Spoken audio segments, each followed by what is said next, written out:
నమస్తే, తెలుగు రాజ్యంకి స్వాగతం. నేను మీ సంధ్య. సినిమాకి దర్శకుడు అనేవాడు కెప్టెన్ ఆఫ్ ద షిప్. ఎందుకంటే నిర్మాత ఎన్ని డబ్బులు పెట్టినా దర్శకత్వం అనేది కరెక్ట్గా చేయకపోతే, నటీనటుల నుంచి రాబట్టుకోవాల్సిన అవుట్పుట్ రాకపోయినా, కథను మెప్పించలేకపోయినా భారం అంతా అవునన్నా కథన్నా దర్శకుడి మీద పడుతుంది. ఒకప్పటి దర్శకులు బిఎన్ రెడ్డి గారు కావచ్చు, కేవీ రెడ్డి గారు కావచ్చు, మన విఠలాచార్య కావచ్చు, ఆ తర్వాత తీసుకుంటే దాసరి, రాఘవేంద్రరావు గారు, కోదండరామరెడ్డి గారు, జంధ్యాల గారు, సోన్సోలో చెప్పుకుంటూ పోతే చాలామంది దర్శకులు ఆల్మోస్ట్ ఆల్ 50 సినిమాలు 80 సినిమాలు, మన దర్శక ధీరుడైతే 100 సినిమాలు తీసిన విషయం మనందరికీ తెలిసిందే. అది కూడా సంవత్సరంలో 2-3 సినిమాలు తీసిన వాళ్ళు, ఆ ఘనత ఉన్న దర్శకులు కూడా ఉన్నారు. సీన్ కట్ చేస్తే ఇప్పటి దర్శకులు ఒక సినిమా హిట్ అయ్యాక ఇంకో సినిమా ఫట్ అయిందనుకో ఎక్కడ ఉంటున్నారో తెలియట్లేదు. అప్పుడు సాధ్యమైన అంటే అప్పటి దర్శకులు వాళ్ళంతటా వాళ్ళే విరామం తీసుకున్నారు, ఇక చాలు అనేసి. ఇప్పటి దర్శకుల్ని ప్రేక్షకులు మాకొద్దురా బాబు అనే పరిస్థితికి తీసుకొచ్చేస్తున్నాయి. ఏంటి అప్పటి పరిస్థితులు ఇప్పటి పరిస్థితుల్లో మార్పు, దర్శకులు ఎందుకు కొన్ని సందర్భాల్లో రిజెక్ట్ చేయబడుతున్నారు అనే విషయం తెలుసుకునే ప్రయత్నం చేద్దాం. చరిత్రకారులు, సినీ రాజకీయ విశ్లేషకులు జిల్లాగడ్డ శ్రీకాంత్ గారు మనతో ఉన్నారు. ఆయన మాటల్లో. శ్రీకాంత్ గారు నమస్తే అండి. నమస్కారం సంజయ్ గారు. నిజంగా రాఘవేంద్రరావు గారికి 100 సినిమాలు ఎలా తీయడం సాధ్యమైంది? విఠలాచార్య గారు ఆ మాయాజాలంతో అప్పట్లో అన్ని సినిమాలు ఎలా తీయడం సాధ్యమైంది? బిఎన్ రెడ్డి గారు కావచ్చు, కేవీ రెడ్డి గారు కావచ్చు, ఇలా చెప్పుకుంటూ పోతే ఆ కాలంలో చాలామంది దర్శక దిగ్గజులు. మన దగ్గరికి వచ్చేసరికి దాసరి గారు, రాఘవేంద్రరావు గారు, కోదండరామరెడ్డి గారు, జంధ్యాల గారు, ఇక్కడ ఈవీవి గారు, వీళ్ళందరూ కొన్ని 50 నుంచి 100 వరకు ఆ కోవలో ఉన్న వాళ్ళే వీళ్ళు. రవిరాజ పినిశెట్టి గారు, రేలంగి నరసింహారావు గారు 100 సినిమాలు పూర్తి చేశారు. కేఎస్ఆర్ దాస్ గారు 100 సినిమాలు పూర్తి చేశారు. అప్పటి వాళ్లకు 100 సినిమాలు అనేది చాలా చాలా సులువుగా అయ్యిందని అంటే, కాకపోయినా 100 సినిమాలు పూర్తి చేయడం అనేది, సంవత్సరంలో 2-3 సినిమాలు చేయడం అనేది ఇక చాలు అని తమంతట తాముగా విరామం తీసుకోవడం అనేది, అంటే అప్పటి దర్శకుల గురించి ముందుగా ఏం చెప్తారు? అప్పటి దర్శకులు కథను పూర్తిగా నమ్ముకుని, కథారచయిత చెప్పినటువంటి కథనకి అవసరమైనటువంటి సంభాషణలు సమకూర్చిన తర్వాత, ఈ సంభాషణలు సమకూర్చడానికి కథను వండి వార్చిన దానికి మధ్యలో దర్శకుడి ప్రమేయం, జోక్యం స్క్రీన్ ప్లే విషయంలో ఉండేది. ఆ విషయంలో స్క్రీన్ ప్లే విషయంలో కేవీ రెడ్డి గారిని master of the screen play అంటారు. ఎందుకంటే దృశ్యం కట్టిపడేస్తుంది. కేవీ రెడ్డి గారి సినిమా మీరు ఏది సాంఘికం చూసినా, దొంగరాముడు చూసినా, ఇవాళకి పెద్ద మనుషులు చూసినా, లేకపోతే పెళ్ళినాటి ప్రమాణాలు చూసినా, మనకి మాయాబజారు, శ్రీకృష్ణార్జున యుద్ధం ఇలాంటి సినిమాలు తీసుకున్నా, పాతాళ భైరవి, జగదేకురుని కథ తీసుకున్నా, లేకపోతే భక్తపోతన, యోగివేమం తీసుకున్నా, ఏ సినిమా తీసుకున్నా ఏంటంటే సినిమా ప్రారంభమైన దగ్గర నుంచి మీ ఆలోచన మరొక విషయం మీద మరలదు. మరలకుండా మీరు ఈ సినిమాల్లో, నేను చెప్పిన సినిమాల్లో మీరు ఎన్ని సినిమాలు చూసారో నాకు తెలియదు. ఈవేళ మీరు సాయంత్రం ఇంటికి వెళ్ళి జగదేకురుని కథ ప్రారంభించారు అనుకోండి, మీకు తెలియకుండా పూర్తయ్యేంతవరకు చూస్తారు. భక్తపోతన, యోగవేమన్ కూడా ఇదే కోవలకు చెందినటువంటి సినిమాలు. నేను ఎందుకు చెప్పానంటే, కథ ఒకరు తయారు చేసేవారు, స్క్రీన్ ప్లే విషయంలో దర్శకుడి జోక్యము, ప్రమేయము, స్క్రీన్ ప్లే విషయంలో మరొక 2 రచయితలతో కలిసి దర్శకుడు కూడా తనకు కావాల్సిన విధంగా స్క్రీన్ ప్లే తయారు చేసుకునేవాడు. తయారు చేసుకున్న తర్వాత సంభాషణ మనకు అప్పచెప్పిన తర్వాత ఏంటంటే దర్శకత్వం చేయడం వాళ్ళకి సులభమైపోయేది దర్శకుడికి. మీకు అర్థమవుతుంది కదా. అలా కేవీ రెడ్డి గారు, బిఎన్ రెడ్డి గారు, కమలాకర్ కామేశ్వరరావు గారు, ఆదుర్తి సుబ్బారావు గారు, పి పుల్లయ్య గారు, తాపీ చాణక్య గారు, సి పుల్లయ్య గారు, సిఎస్ రావు గారు, ఇట్లా ఈ దర్శకులు అందరూ. వి మధుసూదన్ రావు గారు రీమేక్లు. ఆయన సినిమాలు దాదాపుగా అన్ని రీమేక్లు, ఆయన సినిమాలన్నీ. వాటిని కాస్త పక్కన పెడితే మీకు వీళ్ళు ఈ కోవలో వీళ్ళు ఎవరైతే ఉన్నారో, ఈ దర్శకులు ఎవరైతే ఉన్నారో, వీళ్ళందరూ కూడా కథను పూర్తిగా నమ్ముకొని, ఒక సముద్రాల సీనియర్ గారు అందించిన కథ, ఆ తర్వాత మల్లాది రామకృష్ణ శాస్త్రి గారు అందించిన కథ, లేకపోతే పింగళి నాగేంద్రరావు గారు అందించిన కథ, డివి నరసరాజు గారు అందించినటువంటి కథలు, ఇట్లా మనకు తీసుకుంటే సముద్రాల జూనియరు, సదాశివ బ్రహ్మం గారు, ఆయన కథాశివ బ్రహ్మం అనేవారు, సదాశివ బ్రహ్మం గారిని. ఇట్లా వీళ్ళందరూ అందించినటువంటి రచనలు, ఏవైతే కథలు వీళ్ళు రాశారు, ఆరుద్ర గారు చేసినటువంటి రచనలు, వీటి వల్ల ఏమైందంటే మీకు తొలి 20 సంవత్సరాలు అంటే 1950 నుంచి, అంటే అంత క్రితం మనకి నాటకాల నుంచి సినిమాలు, సినిమాల్లో నుంచి ఆ నాటకాల నుంచి వచ్చిన సినిమాలు అత్యధికాలు, పౌరాణికాలు, తర్వాత సాంఘికాలు కావటం, ఈ దశని విడిచిపెడితే 30s నుంచి 50s దాకా ఒక ఎరా, 50s నుంచి 70s దాకా ఒక ఎరా, ఈ 20 సంవత్సరాల కాలాన్ని తెలుగు సినిమా చరిత్రలో స్వర్ణయుగం అని పిలుస్తారు.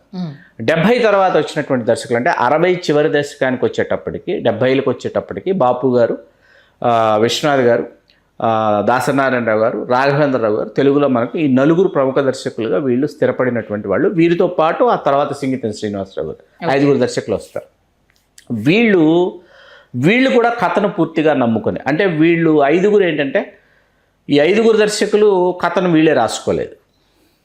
కథ వీళ్ళు రాసుకోలేక కూర్చొని దాసనారాయణరావు గారు రాసుకునేవారు, ఒక కథ అనుకునేవారు.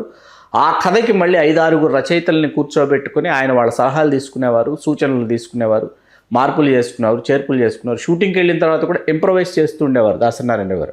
ఎవరైనా వచ్చి దాసనారాయణరావు గారికి తమిళ రచయిత ధర్మరాజు గారు అని ఉంటారు, ధర్మరాజు గారు ఒక కథ చెప్పారు, దాసనారాయణరావు గారు చెప్పారు. దాసనారాయణరావు గారు ఎలాగైనా సినిమా తీసేయాలని అనిపించిన తర్వాత సినిమా పూర్తయిన వరకు ధర్మరాజు గారిని తనతోనే ఉంచుకుని ఆయన రూపొందించినటువంటి సినిమా అద్దాల మేడ. ఓకే. అట్లాగే పాలగుమ్మి పద్మరాజు గారు చెప్పిన కథలు మీకు అర్థమవుతుంది కదా. అలా ఇటువంటి రచయితలు దేవులపల్లి కృష్ణశాస్త్రి గారు వాళ్ళని సాహిత్యం కోసం వీళ్ళందరినీ తన దగ్గర కూర్చోబెట్టుకుని వాళ్ళ దగ్గరికి దాసనారాయణరావు గారు వెళ్ళి వాళ్ళతో కలిసి ప్రయాణం చేసి చాలామంది రచయితలు ఉన్నారు, మహారచయితలు ఉన్నారు అనమాట. ఆ సమయంలో మనకి ఇప్పుడు బాపు గారికి ముళ్ళపూడి వెంకటరమణ గారు ఉన్నారు. ముళ్ళపూడి వెంకటరమణ గారు కథ చెప్పేవారు, ముళ్ళపూడి వెంకటరమణ గారు సంభాషణలు రాశారు. బాపు గారు దానిని ఆయన మనసులో చిత్రీకరించుకునేవాడు తన బొమ్మలతో.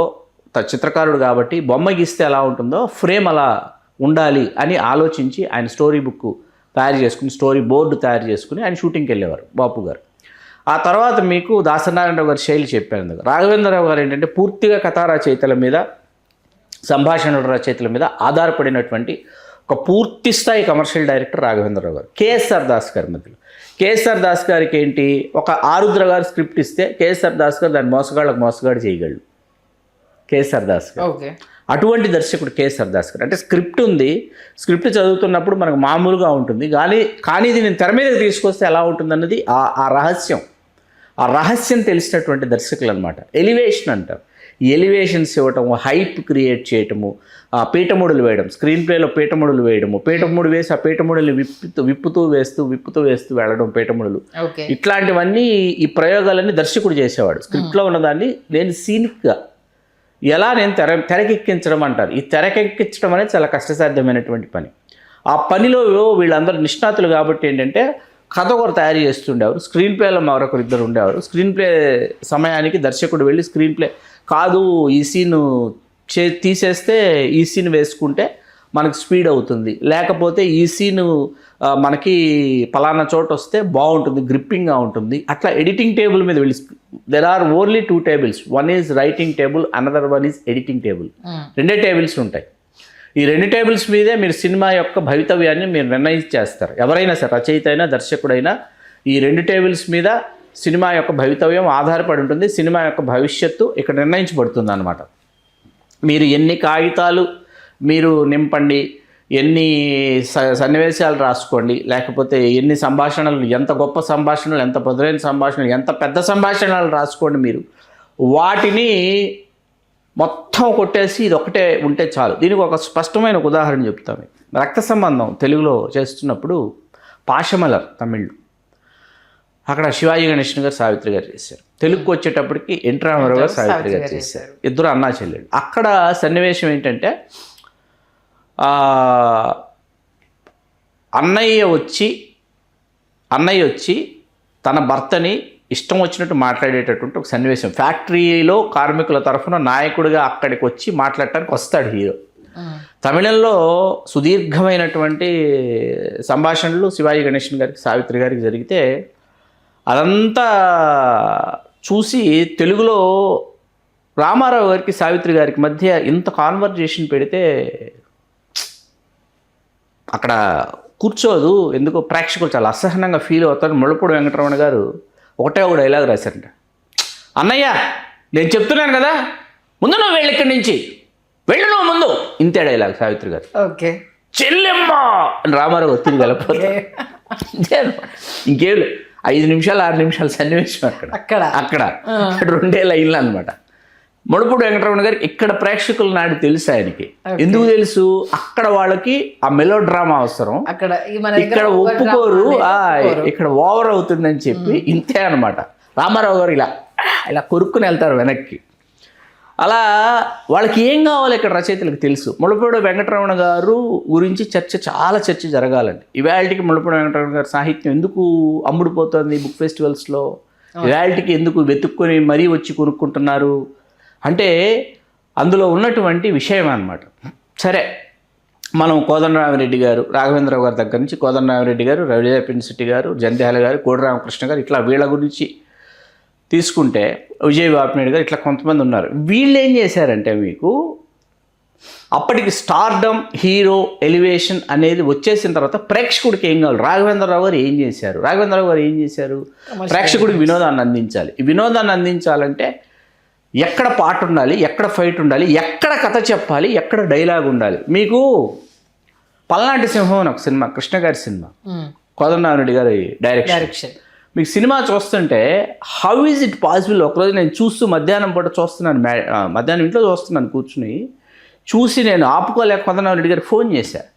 సార్ ఏంటి సార్ ఈ ఫ్రేమ్, ఏంటి సార్ ఫ్రేమ్ పెడితే ఎంతమంది ఆర్టిస్టులు సార్, ఎవరు లేరో చెప్పడం కష్టం. 20-25 మంది దిగ్గజాలైనటువంటి నటుల్ని పెట్టుకొని మీరు ఎలా తీశారు సార్ ఈ సన్నివేశాలు? ఇటువైపు ఛాలెంజింగ్ సీను, ఇటువైపు ఒక ఛాలెంజింగ్ సీను, ఇటువైపు టెంపుల్, అటువైపు టెంపుల్, చెన్నకేశ్వర స్వామి టెంపుల్లో ఈ వర్గము ఆ వర్గము, పాటలు, డ్యాన్సులు, ఫైట్లు, ఇంతమంది ఆర్టిస్టులతో హౌ ఇస్ ఇట్ పాసిబుల్ అంటే ఆయన ఒకే ఒక విషయం చెప్పారు. రైటర్స్ రాశారు, పర్చూర్ బ్రదర్స్ రాశారు. రాసిన తర్వాత నా పని ఏంటి, దీనిని వాళ్ళు రాసినంత గొప్పగా కాకపోయినా వాళ్ళు అనుకున్న విధంగా నేను తీస్తే చాలు, పాస్ అయిపోతాను అనుకుని సెట్కి వెళ్ళి ఎలా తీయాలి అలా ఛాలెంజ్ సినిమా. ఛాలెంజ్, బొబ్బిలి సింహం 2 సినిమాలు చెప్పారు నాకు. ఎప్పుడు ఉదయం అవుతుందా, ఎప్పుడు వెళ్ళి ఈ సీన్ డైరెక్ట్ చేద్దామని డైరెక్టర్కి అనిపించింది. నేను ఆయన అడిగా, మీకు అలా ఏ సినిమాలు కనిపించిందో ఛాలెంజ్, బొబ్బిలి సింహం అని చెప్పారు. ఛాలెంజ్ చేసే సీన్ ఏదైతే ఉందో దానికోసం ఎప్పుడు ఈవేళ తెల్లవారుతుందా, ఎప్పుడు వెళ్ళి ఆ సీన్ నేను తెరకెక్కిస్తా అంటే రచయితలు మీకు ఇచ్చేశారు. ఒక సత్యమూర్తి గారు, ఒక సత్యానంద్ గారు, గణమూరి వీరేంద్రనాథ్ గారు, వీళ్ళు మీకు ఇచ్చేశారు. ఇచ్చేసిన తర్వాత ఏమవుతుంది, అద్భుతమైన రాత ఇచ్చేసారు. ఇచ్చేసిన తర్వాత నేను షార్ట్ కంపోజిషన్ ఏంటి, నేను ట్రాలీ లెఫ్ట్ టు రైట్ వేయాలా, రైట్ టు లెఫ్ట్ వేయాలా, లేకపోతే క్రేన్ వేయాలా, టాప్ యాంగిల్లో నుంచి నేను డౌన్కి క్రేన్ తీసుకురావాలా, లేకపోతే క్లోజ్ షాట్ పెట్టాలా, మిడ్ షాట్ పెట్టాలా, లాంగ్ షాట్ పెట్టాలా, సజెషన్ షాట్స్ పెట్టి ఛాలెంజ్ చేయించాలా, ఏం చేయించాలి, ఏ విధంగా అన్నది దర్శకుడు ఆలోచించుకుంటాడు. మీకు ఇక్కడ ఏమైపోయిందంటే శివ సినిమా దగ్గర నుంచి మనకు ఎప్పటికే అండి తెలుగు సినిమా చరిత్రలో 2 సినిమాలండి. ఒకటి శంకరాభరణానికి ముందు, ఇంకోటి శంకరాభరణానికి తర్వాత, ఇంకోటి శివకు ముందు, శివకు తర్వాత. ఈ 2 స్పష్టమైన విభజన రేఖలు ఎప్పటికే ఉంటాయి. శివ సినిమా చేసిన పని ఏంటంటే దర్శకుడే కథకుడైతే అనేటటువంటిది రామ్ గోపాల్ వర్మ సృష్టించినటువంటి. దాసనారాయణరావు గారు ఉన్నారు అప్పటికి. జంధ్యాల గారు ఎవరి మీద ఆధారపడేవారు, భమిడిపేట రాధాకృష్ణ గారు, ఆది విష్ణు గారు, తర్వాత మీకు వైజాగ్లో ఆయనకు ఒక ఆస్థాన రచయితల బృందం ఉండేది జంధ్యాల గారికి. వాళ్ళ మీద జంధ్యాల గారు ఆధారపడి, జంధ్యాల గారు మాటల మేస్త్రి కదా, ఆ కథకి కావాల్సినటువంటి సన్నివేశానికి కావాల్సినటువంటి అద్భుతమైనటువంటి మాటల్ని, సన్నివేశాలను అల్లుకొని దర్శకత్వం చేసుకున్నారు. రామ్ గోపాల్ వర్మ గారు ఎప్పుడైతే దర్శకుడే చెప్పాలి, దర్శకుడే రాయాలి, దర్శకుడే తీయాలి అనేటటువంటి ఒక థియరీని ఆయన కనిపెట్టాడు. అక్కడి నుంచి ప్రతి ఒక్కరు ఏంటంటే నేనే రచయితని, నేనే దర్శకుడిని, నేనే డైలాగ్ రైటర్ని, నేనే స్క్రీన్ ప్లే రైటర్ని. సుకుమార్ గారు కూడా మనకి ఇవాళకి సుకుమార్ గారికి మొదటి నంది వచ్చింది స్క్రీన్ ప్లేకే, మన జాతీయ పురస్కారం వచ్చింది స్క్రీన్ ప్లేకే.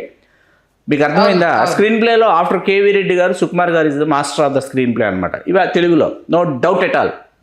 అయితే మీకు ఇక్కడ సుకుమార్ గారు కూడా ఇవాళ కథ ఆయిందే అనుకుందాం, కాసేపు ఆలోచన అయిందే అనుకుందాం. 15-16 మంది రచయితలతో కూర్చొని చర్చిస్తాడు. 15-16 మందికి హోంవర్క్ ఇస్తాడు ఆయన. నువ్వు నాకు ఈ ఇన్పుట్ ఇవ్వాలి, నువ్వు ఈ ఇన్పుట్ ఇవ్వాలి, నువ్వు ఈ ఇన్పుట్ ఇవ్వాలి. దాసనారాయణరావు గారి స్కూల్, ఈవీవి సత్యనారాయణ గారి స్కూల్. దీనిలో నుంచి సుకుమార్ గారు ఏంటంటే ఇది కమర్షియల్ మీటర్లోకి వస్తే, టెక్నికల్ మీటర్లోకి వస్తే, టెక్నాలజీలోకి వస్తే, తర్వాత ఇందులో ఎమోషన్ ఆ బ్లెండ్ ఎలా బ్లెండ్ అవుతుంది అన్న రహస్యం తెలిసిన వాడు సుకుమార్ అనమాట. రాజమౌళి గారు ఇప్పటికీ నేను ఈ స్టేట్మెంట్ ఏదైతే ఇస్తున్నానో దీని మీద నేను ఎప్పటికీ కట్టుబడి ఉంటా. వితౌట్ విజయేంద్ర ప్రసాద్ రాజమౌళి గారు ఒక సినిమా చేస్తే వాళ్ళ ఫ్యామిలీ మెంబర్స్, వాళ్ళ టీం కాకుండా ఒక సినిమా చేస్తే చూడాలని నాకు ఉంది. ఇది రాజమౌళి గారు తీస్తే చూడాలని నాకు ఉంది. వితౌట్ విజయేంద్ర ప్రసాద్ గారు, వితౌట్ ఫ్యామిలీ మెంబర్స్ ఒక సినిమా, వితౌట్ కీరవాణి గారు, వితౌట్ విజయేంద్ర ప్రసాద్ గారు ఆయన ఒక సినిమా తీస్తే చూడాలని నాకు ఉంది. వితౌట్ మీరు ఏదో చెప్పబోతూ ఆగారు. రమారాజమౌళి గారు స్టైలింగ్ ఓకే, అవి నడుస్తాయి, స్టైలింగ్లు అవన్నీ నడుస్తాయి. Without father, without his brother Rajamouli గారు ఒక సినిమా చేస్తే చూడాలని నాకుంది. ఓకే, అది మీకు చనువు, అధికారం ఉన్నటువంటి వాళ్ళ దగ్గర మీరు కథ వినిపించుకోవడము, పాత్రల గురించి చర్చించడము, పాత్రల తాలూకు ఔచిత్యాన్ని తెలుసుకోవడము, ఔన్నత్యాన్ని తెలుసుకోవడము. సంగీత దర్శకుడు మీ అన్నయ్య కాబట్టి ఆయన దగ్గర మీకు కావాల్సినటువంటి రాగాలు, ఒక దశలో మీకు ఏమైపోయిందంటే కీరవాణి గారు రాజమౌళి గారి సినిమాలకు తప్ప ఇంకొకరు సంగీతం సరిగ్గా ఇవ్వలేనటువంటి అపప్రద మన కీరవాణి గారు మూట కట్టుకున్నారు. రాఘవేంద్రరావు గారు తర్వాత రాజమౌళి గారికే ఇస్తున్నారు కీరవాణి గారిని. కాసేపు అది పక్కన పెడితే మనం దర్శకుల గురించి మాట్లాడుకుంటున్నాం కాబట్టి మీరు చెప్పిందని నా డౌట్ ఏంటంటే అంటే కథ స్క్రీన్ ప్లే అంశానికి సంబంధించి డైరెక్టరే అన్నీ చూసుకోవడం ఆ స్ట్రెస్ వల్ల ఇప్పుడు డైరెక్టర్లు కంటిన్యూ అవ్వలేకపోతున్నారా? Yes there you are. ఒక సినిమా 2 సినిమాలతో విషయం అయిపోతుందండి. విషయం అయిపోవడం అంటే ఏంటంటే you are the story teller, you are the narrative point of వ్యూలో మీరే నెరేషన్ ఇవ్వాలి, మీరే స్క్రీన్ ప్లే రాసుకుంటున్నారు, మీరే మాటలు రాసుకుంటున్నారు, మీరే సినిమాని తెరకెక్కిస్తున్నారు. ఈ ఒత్తిడి వల్ల ఏమైపోతుందంటే మీరు ఆలోచించేటటువంటి శక్తిని కోల్పోతారు, పూర్తిగా కోల్పోతారు. మీరు ఆలోచించేటటువంటి శక్తిని పూర్తిగా బ్యాక్ టు బేసిక్స్ అంటారు. ఇది కొంతమంది డైరెక్టర్స్ చేయగలిగారు, బ్యాక్ టు బేసిక్స్. ఓకే, ఒక దశలో ఆగిపోతున్నాము అంటే ఎందుకు ఆగిపోతున్నాం, ఎక్కడ ఆగిపోతున్నాం, మన టెక్నికల్గా మనం అప్డేట్ అవ్వట్లేదా, లేకపోతే మన ఆలోచనల ధోరణిలో ఎక్కడైనా మార్పు రావాలా, పుస్తకాలు చదువుకోవాలి, సాహిత్యం చదువుకోవాలి, మనుషుల్ని కలవాలి, మనుషులతో మాట్లాడాలి, ప్రయాణాలు చేయాలి, సంగీతం వినాలి, సినిమాలు చూడాలి, మనుషులతో కుటుంబ సభ్యులతో వాళ్ళందరితో మమేకం అవ్వాలి. మరీ ముఖ్యంగా మనుషులు అనే పదం నేను ఎందుకు ప్రయోగిస్తున్నానంటే మీరు గమ్యం సినిమా గురించి మనం ఒక వీడియో చేసాం. ఒక విశ్లేషణ చేస్తూ కారులో వెళ్తున్నటువంటి క్రిష్ డ్రైవరు దాహం వేస్తోంది, వాటర్ బాటిల్ దొరకలేదు, అక్కడెక్కడో పంపు దగ్గర వీళ్ళకి నీళ్లు దొరికాయి, అవి ఏ నీళ్ళో ఏంటో నేను తాగను అని క్రిష్ వాటర్ బాటిల్ దొరకలేదు అంటే డ్రైవర్ వెళ్ళి కడుపు నిండా నీళ్లు తాగేసి వచ్చి మనం అసలు కడుపు నిండా నీళ్లు తాగే జీవితమా వాడు ఏ దాబా దగ్గర వెళ్దాం ఏం తిందామని వాడు ఆలోచిస్తున్నాడు, ఈయన ఎంత కంఫర్టబుల్ ప్లేస్లోకి వెళ్ళాలని ఈయన ఆలోచిస్తున్నాడు. వాడి పాయింట్ ఆఫ్ వ్యూలో క్రిష్ ఆలోచించడం మొదలుపెట్టిన తర్వాత గమ్యం కథ పుట్టింది. మీకు మనుషులు అనే పదం ఎందుకు ప్రయోగిస్తానంటే నేను ప్రతిసారి ఎందుకు ప్రయోగిస్తాను అనమాట. ఎందుకంటే ఇప్పుడు మీరు తీశారు కాబట్టి క్రిష్ గారు కావచ్చు ఒకప్పుడు వరుస హిట్లు, వివి వినాయక్ గారు కావచ్చు ఒకప్పుడు వరుస హిట్లు, శ్రీను వైట్ల గారు కావచ్చు ఇండస్ట్రీ హిట్స్ ఇచ్చిన డైరెక్టర్స్. ఇప్పుడు మన పూరి జగన్నాథ్ గారిని తీసుకున్నా అంటే హిట్స్ ఇచ్చేసి 1-2 ఫ్లాప్స్ రాగానే వీళ్ళని హీరోలను కూడా నమ్మలేని పరిస్థితి వచ్చేస్తుంది.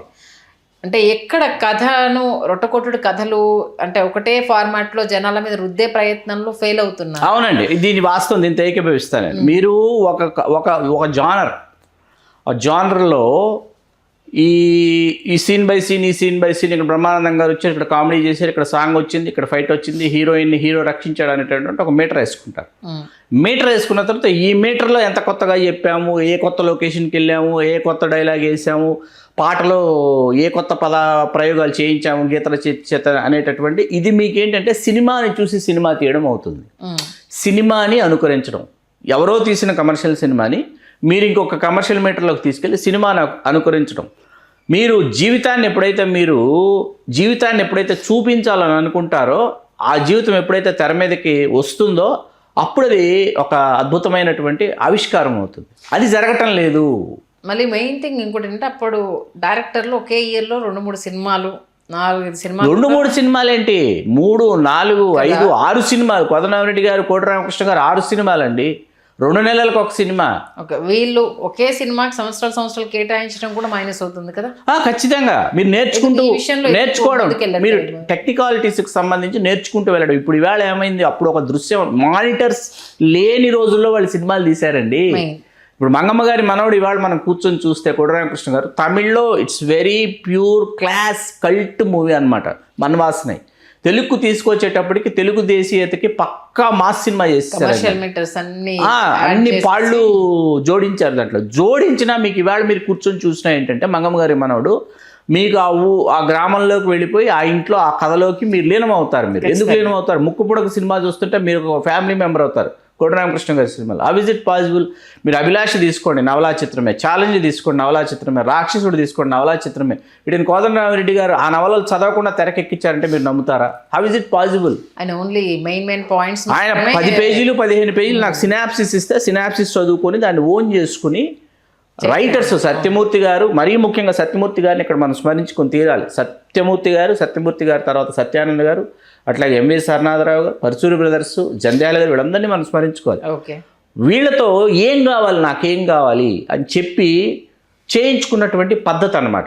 ఇప్పుడు యముడికి మొగుడు సినిమా ఉంది, డివి నరసరాజు గారు అంత క్రితం రాశారు, యమగోలు రాశారు. యమగోల కంటే ముందు దేవాంతకుడు వచ్చింది, అదే ఎన్టీ రామారావు గారు, ఎస్వి రంగారావు గారు చేశారు.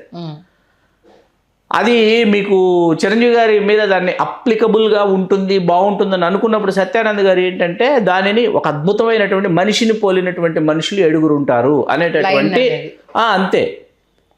అంటే ఇప్పుడు డైరెక్టర్స్ నేర్చుకోవాల్సింది, ఎందుకంటే చదవాలండి, మీరు పుస్తకాలు చదవాలి, సాహిత్యం చదవాలి. తెలుగు సాహిత్యంలో ఉన్న గొప్ప కథలు, తెలుగు సాహిత్యంలో ఉన్నంత అంటే ఇప్పుడు చాలామంది బుక్ ఫెస్టివల్స్లో చాలామంది రైటర్స్ తాము రైటర్స్గా అనుకుంటున్న వాళ్ళ గురించి నేను మాట్లాడను.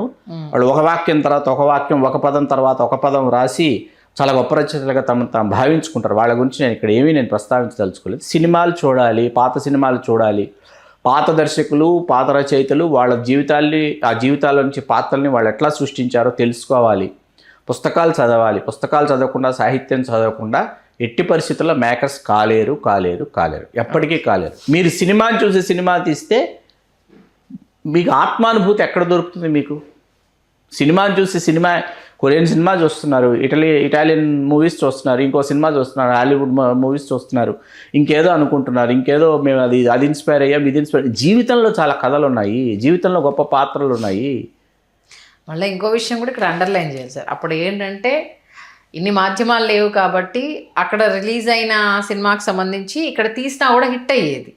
ఎందుకు అని అంటే ఈ సినిమా అక్కడ వాళ్ళు చూడలేదు కాబట్టి. ఇప్పుడు ఏంటి, మాధ్యమాలు పెరిగిపోయాయి. కొరియన్ మూవీని కూడా మనం డబ్ చేసుకొని చూస్తున్నాం కాబట్టి అదే కొరియన్ మూవీ మళ్ళీ తీసుకొచ్చి మాకు చూపిస్తానంటే రిసీవ్ చేసుకోవడానికి. అదే మీకు టెడ్డీ అయిన ఒక సినిమా మీకు తమిళంలో, ఆ టెడ్డీ ఓటీటీ ప్లాట్ఫామ్స్ లో అందరూ చూసేశారు. దాన్ని మళ్ళీ ఎందుకు అల్లు శిరీష్ గారు తీశారో నాకు అర్థం కాదు, ఇప్పటికీ అర్థం కాదు. మీరు ఎంత సమయం వృధా చేశారు, ఎంత బడ్జెట్ వృధా అయింది, ఎందుకు చేశారు? ఆ ప్రయోగం ఎందుకు చేశారు? మీరు ఇంకో ప్రయోగం చేయొచ్చు, ఇంకో కొత్త మీరు వెళ్ళొచ్చు, రావచ్చు. ఖచ్చితంగా గొప్ప కథలు, కొత్త కథలు ప్రతిరోజు వింటూ ఉంటారండి, వినకుండా ఉండరు. బాసిల్ జోసెఫ్ది జే సినిమా, అవును, మన పెళ్లి పుస్తకం డైరెక్టర్ తో తీశారు. పెళ్లి చూపులు తరుణ్ భాస్కర్ తో తీశారు. ఆస్టీస్ తీశారు, ఆల్రెడీ చూసారు. అది అన్ని ఇన్స్టాలో దాంట్లో రీల్స్ షేర్ అయిపోయాయి. సేమ్ టు సేమ్ ఎందుకు తీసారనేది ఇప్పటికీ అర్థం కాని విషయం. ఏంటంటే మన నేటివిటీ కదా అని అంటే సేమ్ స్టోరీ కదా, ఎంత నేటివిటీ అయినా కూడా కదా అదే కదా, పాత్రలు మారిపోయాయి అంతే. ఇంకా వేరే ఏదైనా ఎలిమెంట్స్ మీరు చేంజ్ చేసి ఉన్నా, లేకపోతే ఆ లైన్ మీరు ఆయన గోదావరి జిల్లాలకి ఆ కథని ఆపాదించారు తరుణ్ భాస్కర్ గారు. చూశాను, సినిమా చూశాను, రెండు అది చూశాను, ఇది చూశాను. చూసిన తర్వాత ఏమనిపించిందంటే కేరళ మీకు ఎప్పుడు పచ్చని ప్రకృతితో, అందాలతో పరవశించిపోతూ ఉంటుంది. అది భగవంతుడి ప్రదేశం కాబట్టి, ఆయన కోసం ఆయన సృష్టించుకున్నటువంటి స్వర్గధామం కాబట్టి, అక్కడ పచ్చని కొబ్బరి తోటలు అవి ఉన్నాయి, వరి పొలాలు ఉన్నాయి కాబట్టి మనం ఇప్పుడు గోదావరికి వెళ్ళిపోవాలి అంటే యాజ్ ఇట్ ఈజ్గా చెయ్యాలనుకునేటటువంటి ఒక ఇదన్నమాట. ఇక్కడ గోదావరి జిల్లాల్లో, గోదావరి ప్రాంతానికి చెందినటువంటి పాత్రలు, కథలు కొన్ని ఉన్నాయి. అక్కడ వాటిని తెరకెక్కించవచ్చు, అది టచ్ చేసి లోపాన్ని, ఇది ఈ ఊళ్ళలో ఇది జరుగుతుంది, ఈ ప్రాంతంలో అమ్మాయిలు ఇలా ఉంటారు, ఈ ప్రాంతంలో అబ్బాయిలు ఇలా ఉంటారు అన్న ఆ లైన్ ని తీసుకొని చేస్తుంటే యాక్సెప్టబుల్ ఉండేది. మేము అంత హోంవర్క్ ఎందుకు చేస్తాం? పొరపాటున కూడా చెయ్యం కదా. ఓకే, చేయకపోతే ఏముంది, 2-3 సినిమాల తర్వాత జనాలు గొప్ప సినిమా, చాలా గొప్ప సినిమాలు ఈ మధ్య కాలంలో వచ్చాయండి. తెలుగులో రాలేదని కదా, బలగం కావచ్చు, మల్లేశం కావచ్చు, కేర్ ఆఫ్ కంచరపాలెం కావచ్చు, పలాస కావచ్చు. నిజంగా అవన్నీ ఏంటంటే స్మాల్ టౌన్ ఫిల్మ్స్, ఖచ్చితంగా చర్చకి పెట్టవలసినటువంటి సినిమాలు అనమాట. కానీ నెక్స్ట్ టైం ఆ డైరెక్టర్లు ఇంకో మూవీ తీసినప్పుడు ఎక్కట్లేదు, ఇంకా అక్కడితో ఆ ఒక కథతో పూర్తయిపోతుంది. ఆ ఒక కథ వరకే పనిచేస్తున్నారు, ఆ ఒక కథ వరకే ఆలోచిస్తున్నారు. ఆయన మీద ఎక్స్పెక్టేషన్స్ ఎక్కువైపోతున్నాయి, ఎక్స్పెక్టేషన్స్ రీచ్ కాలేకపోతున్నారు. అప్పట్లో డైరెక్టర్ల మీద ఎందుకు కాలేకపోతున్నారు? పుస్తకాలు చదవకపోవటం, సినిమాలు విరివిగా చూడకపోవటం. ఇప్పుడు బలగం సినిమా వచ్చిన తర్వాత ఇప్పుడు డైరెక్టర్ వేణు పైన హోప్స్ ఎక్కువ పెరిగిపోయి, ఏ సినిమా తీస్తాడు అని అంటే చాలామందిని అప్రోచ్ అయ్యాడు. ఏ ఒక్క హీరో ఈ అంటే చిన్న డైరెక్టర్కి ఎందుకు అవకాశం ఇవ్వాలి అనేసి అన్న కాన్సెప్ట్ తీసుకొని రావడం జరిగింది. ఇప్పుడు శ్రీను వైట్ల గారు వరుస హిట్లు ఇస్తే వరుస ఫ్లాప్స్ వచ్చిన తర్వాత వెళ్ళి ఎవరికి కథలు చెప్పినా వినలేని పరిస్థితి వచ్చేసింది. ఇప్పుడు శర్వతో మళ్ళీ తను ప్రూవ్ చేసుకునే ప్రయత్నం చేస్తున్నారు. ఏంటంటే ఎక్స్పెక్టేషన్స్ పెరిగిపోయి నెక్స్ట్ సినిమాకి వచ్చేసరికి అసలు ఆ సినిమా తీసిన డైరెక్టర్ అయినా ఈ సినిమా తీసింది అయినా కంపారిజన్స్ వచ్చేస్తున్నాయి. అంత మంచి దర్శకులు ఇలా కనుమరుగైపోవడం ఏంటన్న బాధేస్తుంది. మళ్ళీ ఇంకోటి ఏంటంటే డైరెక్టర్లు అంతా ఈ మధ్య హీరోలు, యాక్టర్స్ అయిపోతున్నారు. అదొక బాధ అవుతుంది. అదే తరుణ్ భాస్కర్ గొప్ప దర్శకుడు, గొప్ప ఆలోచన విధానం ఉన్నటువంటి, అసలు ఖచ్చితంగా నెక్స్ట్ లెవెల్కి తీసుకువెళ్తాడు. ఎందుకంటే పెళ్లి చూపుల సినిమాతో బెస్ట్ డైలాగ్ రైటర్ గా నేషనల్ అవార్డు పొందినటువంటి వ్యక్తి Before నెక్స్ట్ లెవెల్ తీసుకెళ్తాడని ఆయన నటిస్తున్నాడు. నిద్రపోతున్న వేళ ఫ్రెండ్స్ మధ్య జరిగిన ఎంత సింపుల్ గా తీశారు. అవును. పెళ్లి అదే చూపులు కూడా అసలు ఎలాంటి గ్రాండియర్ లొకేషన్స్ లేవు, చాలా సింపుల్ గా ఒక కుకింగ్ వ్యాన్, 2-3 ఫ్రెండ్స్ తోటి ప్రతి ఒక్కరిని మెప్పించడం మామూలు విషయం కాదు అది. ఆయన తీర సీన్ కట్ చేస్తే అంటే ఇప్పుడు యాక్టర్ అయిపోయారు ఆయన. అదే ఎక్స్పెక్టేషన్ నటించేయాలి, అందరూ భాగ్యరాజు అయిపోవాలి. సమస్య అక్కడే వస్తుంది సార్. చూద్దాం ఈసారి అన్న డైరెక్టర్స్ జరుగుతున్న పొరపాట్లను సరిదిద్దుకొని మంచి మంచి సినిమాలను తీసుకొచ్చి ప్రేక్షకులను మెప్పిస్తారా, లేకపోతే మా కుదరా బాబు మీరు ఇంకా దయచేయండి అనేసి అన్న ఇలాంటి మాటలే రిపీట్ చేసుకుంటారనేది మంచి, అంటే ఆ కాలం నుంచి ఈ కాలం వరకు జరిగిన అనేక విషయాల్ని పాయింట్ టు పాయింట్ చాలా క్లియర్గా చెప్పారు సార్. ధన్యవాదాలు. ధన్యవాదాలు సంధ్య.